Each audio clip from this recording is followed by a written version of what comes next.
I mean, a DNA tells how a particular country plays its football, and football basically has a link with infrastructure. So once we try to implement the DNA, I think we also need to improve upon our infrastructure. And once we are able to do that, we'll be able to, in a way, be able to achieve this objective. For instance, within this DNA, one of the ways of training is through SSG, small-sided games. And in small-sided games, you need a lot of goals. When I say goals, what you people normally call goal posts. I mean smaller ones on smaller pitches, as many as possible. So we need some of these things. We need a lot of balls.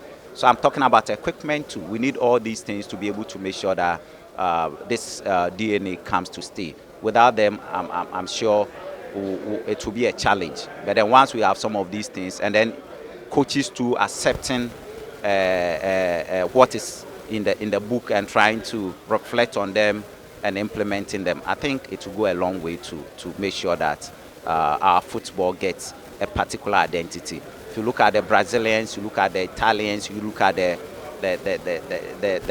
Spanish, they all have a particular way of playing, and this particular way of playing is practiced at the club levels, especially at the youth side.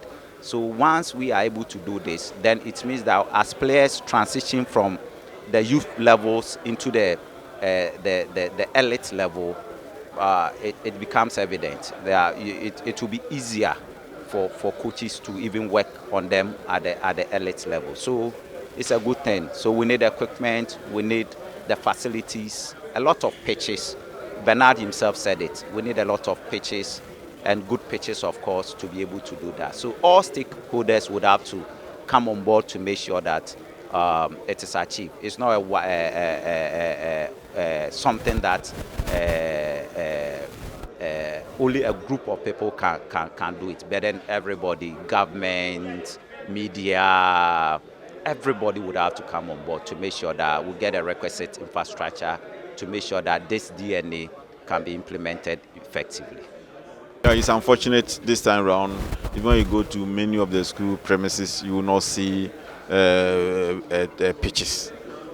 They have encroached the pitches, and many of them don't even have pitches to train on, which is very, very unfortunate.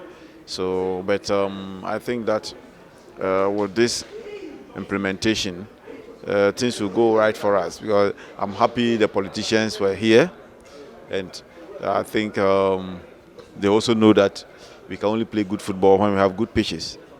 So when they go to Parliament, they are the select committee. So when they go to Parliament, they have to raise that issue up, and we expect that it will be put in place in good use.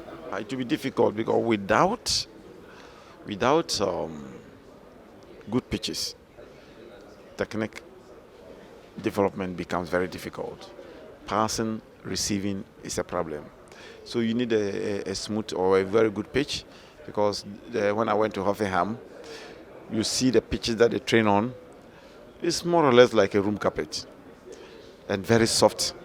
In fact, very conducive environment for training. So you see the kids playing, or they develop natural talent. They just develop from what they have in them. So that tells you that. But for here, we always try to improvise. We find ways and means of developing. But elsewhere, the structures are there already. So now that this has been introduced, it goes alongside with infrastructure.